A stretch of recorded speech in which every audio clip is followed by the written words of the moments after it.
자, 우선 설은 오늘 민주당 탈당했고요. 이재명은 연산군이다. 이런 얘기를 하고 떠났습니다. 이재명 대표가 아부하는 사람들만 곁에 두고 있다. 저는 감히 무소불위 이재명 대표를 가감없이 비판했다는 이유로 하위 10%를 통보받았다. 설훈이 가결파죠. 당 대표를 검찰의 아가리에 집어넣은 사람 아닙니까? 그래서 하위 10%를 통보받은 것은 팩트가 맞습니다. 의원들끼리의 평가가 이 가결 이후에 이루어졌어요. 시기를 일부러 그렇게 잡은 게 아니라 원래 스케줄대로 의원들의 서로 간의 평가가 있었는데, 그때 당시에 이제 어떻게 당 대표를 검찰에게, 이 독재하고 있는 검찰 정권에게 그냥 이렇게 내줄 수가 있느냐라는 분노가 당내에서도 팽배했었던 그런 시점이었기 때문에, 그때 당시에 가결했었던 사람들은 동료 의원들의 평가를 좋게 받을 수가 없었고, 거기다가 당원들, 당직자들 전부 다 좋은 평가를 받을 수가 없었겠죠.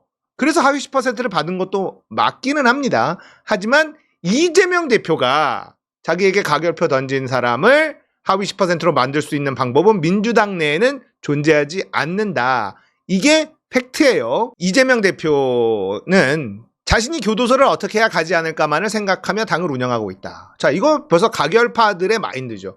이재명은 유죄다. 이재명은 죄가 있다. 이렇게 생각한다라는 걸 고백하고 있는 것 아닙니까? 민생이 아닌 개인의 방탄만을 생각하는 변화된 민주당에 저는 더 이상 남아있을 수 없다. 외부에서 가차없이 비판하겠다. 당당히 당선해 윤석열 검찰 독재 정권에 몰락으로 힘을 쏟겠다, 이렇게 얘기를 하는데, 이상민이 민주당 내에 있을 때는 이재명을 까는 게 뉴스가 됩니다. 하지만 민주당을 나간 이상민이 이재명을 까는 건 뉴스가 안 돼요. 이상민도 5선이고 설훈도 5선이죠. 민주당을 나가면 뉴스로서의 가치가 떨어져요. 가차없이 비판하십시오. 근데 설훈도 이낙연에게 간다라는 말을 안 해. 의리가 없어. 이낙연 지가 얼마나 외로운데, 이낙연하고 그렇게 붙어가지고 이재명 죽이기에 골몰하더니만, 야, 이낙연 인기 없다고, 지지율 안 나온다고, 새로운 미래로 간다는 사람이 단 한 명도 없어. 진짜 인간들 이러면 됩니까? 의리를 좀 가져라. 외로운 이낙연에게 동무가 되어드려. 동무가 좀 되어줘야 될 거 아니냐. 야, 진짜 너무하다. 설훈 대표 발의 법안이 57개예요. 이러니까 일단은 법안 발의도 너무 안 했잖아.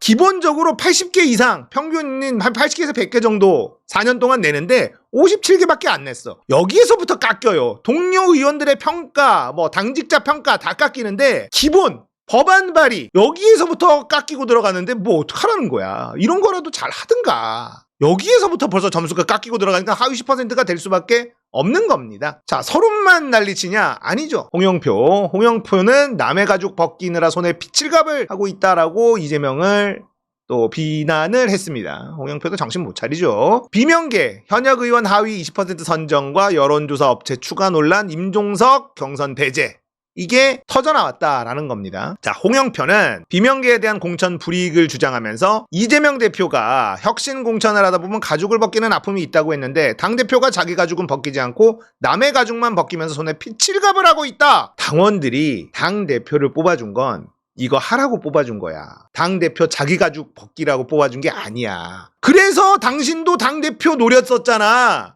이낙연계 홍영표랑 전해철이랑 당대표 하려고 꿀짝꿀짝 했었잖아. 아니, 당직 하루 이틀 하나? 당생활? 총선 앞두고 당대표가 자기 껍질을 벗기는 사람이 있어? 남의 껍질 벗기라고, 그 역할 하라고 당원들이 밀어주고 찍어준 거잖아. 그래서 니들도 당대표 하려고 그렇게 노렸던 거 아닌가? 헛소리를 하고 있는 거예요. 내로남불의 극치죠. 홍영표가 자신이 하위평가 대상이라고 공개하면서 명문 정당이 아닌 멸문 정당이다. 자, 이렇게 막 피칠갑을 한다 막 이딴 소리를 하니까 홍영표 원내대표가 표현을 절제해줬으면 좋겠다 라고 하니까 홍영표가 절제 격양된 반응을 숨기지 않았다. 자, 피칠갈 발언이 공천 혁신하다 보면 가죽을 벗기는 아픔이 있지 않느냐. 당대표가 자기 가죽은 벗기지 않는 문제를 지적한 것이다. 당원들이 당대표와 가죽 벗기라고 당대표를 뽑아준 게 아니라니까. 그래서 니네도 당대표 되려고 그렇게 노력을 했었던 거고, 윤석열 정부를 심판하기 위한 총선 승리가 목표가 아니다. 사당화 완성을 위한 상황이 계속되고 있다는 우려를 말했다. 공천 받으면 사당화가 아니고 공천 안 주면 사당화다, 이 말이야. 홍영표 공천 줬어봐. 사당화 얘기 나왔을까? 안 나왔습니다. 자, 권인숙 잘렸어요. 김수흥 잘렸고 여론조사 문제 제기를 했다, 이런 얘기가 있는데, 컷오프된 노웅래 하위 20% 명단에 든 전해철, 송갑석, 윤영찬 비판 발언이 줄줄이 이어졌다. 잘하고 있죠. 전해철, 송갑석, 윤영찬, 홍익표 원내대표는 이명백 공관위원장이 당초 하위평가 의원들의 평가자로 열람 요구를 수용했다가 주 입장을 번복했다. 당원 당규 다툼에 문제가 있지만 공관위원장께서 그렇게 한 건 매우 유감스럽다. 뭐 이런 얘기를 했다는 거예요. 홍익표가. 하위 20% 들어간 사람들이 발광을 하니 왜 20% 됐는지 보여주자.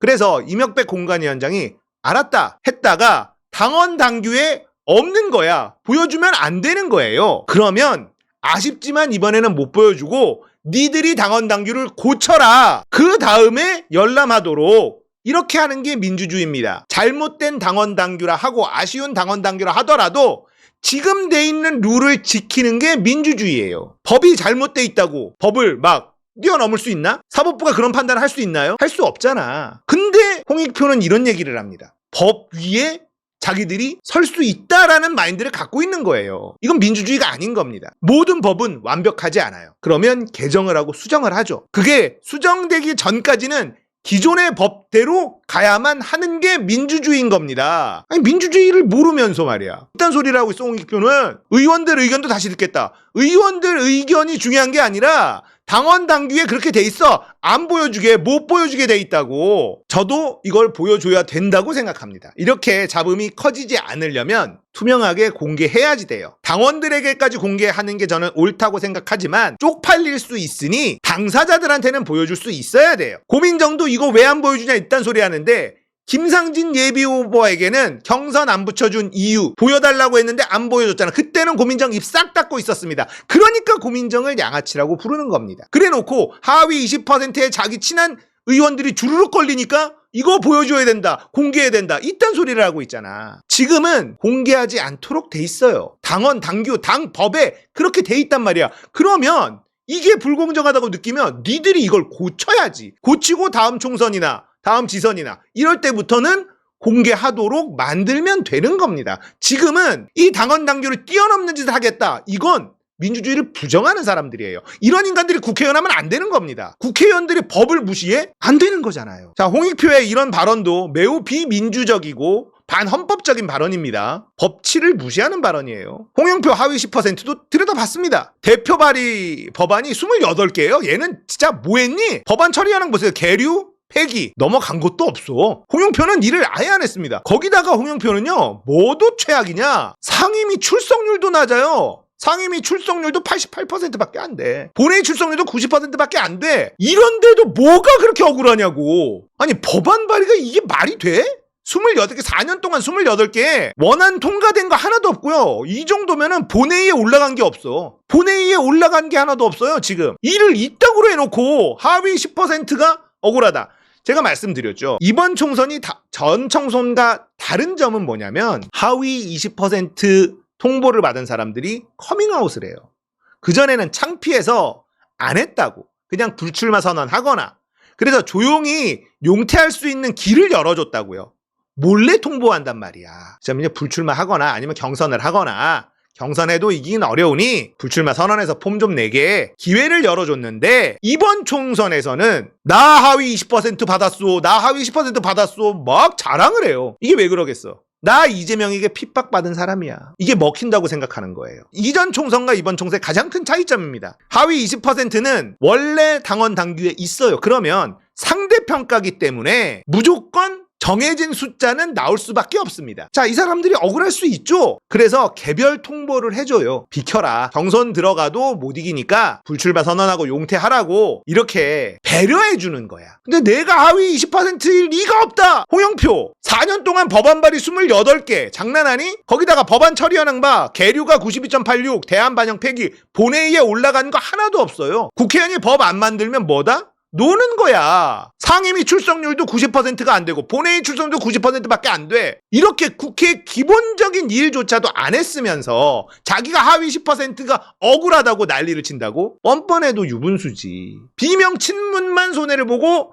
친명들만 공천을 받는다. 개소리입니다. 전현희가 친명이야? 전현희야말로 친문 아닙니까? 문재인 정부의 임명직 전현희는 친명이 아니에요. 전현희랑 이재명이랑 무슨 연결고리가 있습니까? 그런데 전현희를 전략공천을 했잖아요. 자, 이 지역에 윤희숙이라는 정말 자격도 안 되는 여자가 국민의힘 후보로 나옵니다. 임종석 586의 상징이에요. 운동권의 상징이죠. 한동훈은 586 운동권 청산 이거를 타이틀로 내걸었어요. 이번 총선은 민주당의 운동권들을 다 싹 다 잡아놔야 된다. 다 떨어뜨려야 된다. 이러고 있어요. 임종석이 나오면 여기에선 이길 수 있을지 모르나 전체 판세에 한동훈이 원하는 그림, 국민의힘이 원하는 그림, 윤석열이 원하는 그림을 만들어주는 겁니다. 그러니까 임종석이 국민의힘과 붙으면 안 좋아요. 그림이 안 좋아집니다.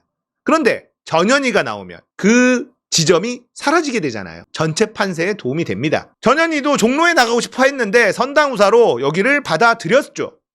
여기를 받아들였습니다. 대표 친명으로 불리는 5선 안민석 컷오프 됐어요. 근데 이런데도 비명만 다 날아갑니까? 아니에요. 지금 비명 중에도 공천 받은 사람 많고요. 김한규 오늘 또 헛소리 하던데 단수권총 받았어요.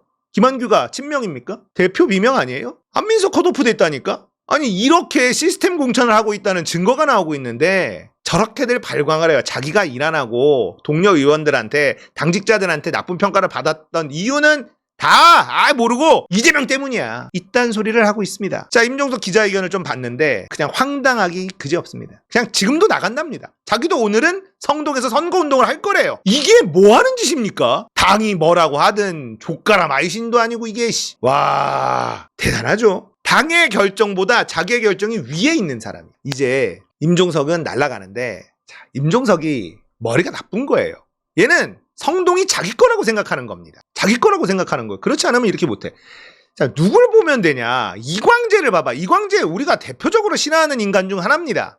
수박들 중에 하나고 매우 짜증나는 인간인데 안철수한테 내가 가겠다 하니까 공천을 줄 수밖에 없었잖아. 여기에 대표 친명이 준비하고 있었는데 인지도가 너무 떨어져요. 그래서 비교해 봤더니 이광재로 갑시다 했단 말이에요. 임종석도 성동이 아니라 상징적인 곳으로 내가 가겠다 했으면 공천 받았습니다. 거기다가 임세은이라고 관악을인가요? 거기 경선도 못하는 분위기로 가고 있던데 경선 못하죠. 임세은 대표 친명. 이런 일들이 막 벌어지고 있어요. 근데 무슨 비명만 다 나가게 되고 친명만 다 공천 준다? 아닙니다. 억울한 사람이 나올 수 있습니다. 공천 시기가 되면 어쩔 수가 없어요. 상대평가이기 때문에 이광재는 영리했지. 이렇게 하면은 우리도 뭐라 못해. 이광재 공천 주면 안 된다라고 말을 못한다고. 그래도 안철수 떨구면 대박. 저도 나쁘지 않다. 이런 생각을 할 거 아니에요. 임종석도 마찬가지로 이 정권의 상징적인 인물과 맞붙어 보겠다. 이런 식으로 하면 아무도 뭐라고 안 했어요. 아무도 뭐라 안 했습니다. 이광재는 대표 친노인데 이광재는 수박이 맞습니다. 수박 중에도 왕수박이야 왕수박. 아주 위험한 인물입니다. 그런데 이렇게 나오니까 뭐라 못하는 거야. 임종석도 성동 빼고 다른 곳으로 윤석열 정부에서 내리꽂은 검사 출신들 이런데 내가 잡으러 간다 이랬어 봐. 근데 그거 싫고 얼마나 내가 성동에서 이 바깥을 다 해놨는데 성동에서 홍익표 그 다음에 성동구청장 있죠? 정원호 그 다음에 임종석 이 친구예요. 셋이 엄청 친해. 그 성동을 자기 나와바리로 생각한단 말이에요. 그리고 성동구청장 이제 3선까지 했기 때문에 서울시장까지 자기가 만들고 임종석은 자기가 다 만든다고 생각해. 홍익표도 내가 만들었고 정원호도 내가 만들었고 이렇게 생각을 해요. 자, 지금 이광재가 이제 출사표 던진 지 얼마 안 됐잖아요. 근데 49.8대 40, 한 10% 차이 나죠? 근데 여기 내용을 좀 들여다보니까 흥미로워요. 중도층을 보니까 안철수 43.6, 이광재 42예요. 거기다가 보수 과표집인데 이 정도 나왔다. 이광재가 이길 수 있다는 겁니다. 나쁘지 않아. 그렇지 않습니까? 이런 결과가 나오는데 여기다가 뭐라 그러냐고 우리가. 할만하다니까? 그 이광재가 영리하게 바로 험지로 안철수 부트로 내가 갑니다 하니 당 입장에서는 그래도 인지도가 있으니까 이런 얘기 나오는 거죠. 이런 판단을 하는 머리가 없어요. 임종석은. 윤석열이 내리꽂은 특수부 검사들 중에 하나 딱 찾아가지고 그래도 붙어볼 만한 곳에 내가 여기 가서 한번 윤석열과 싸워보겠다 이랬어봐. 이랬으면은 이렇게 임종석 뭐라 안 합니다. 그래 싸워서 이기고 돌아와라 이렇게 얘기할 수밖에 없다니까. 우리가 싫지만 머리가 나빠요. 욕심이 너무 많아. 고민정, 임종석 이런 인간들은 욕심이 너무 많고 머리가 나쁘다. 이광재는 안타깝지만 머리가 좋네. 머리가 좋아. 이건 우리가 뭐라 할 수가 없다니까. 자, 민주당의 공천 이제 마무리가 돼가고 있습니다. 전해철, 송갑석, 홍영표, 설훈 다 하위. 얘네들 다 날아가면 아직도 찜찜한 고민정이나 김한규나 뭐 이런 인간들이 남아있지만 그래도 많이 정리가 된 겁니다. 이 정도면은 높은 점수 줄 수 있다 공천에. 이런 생각을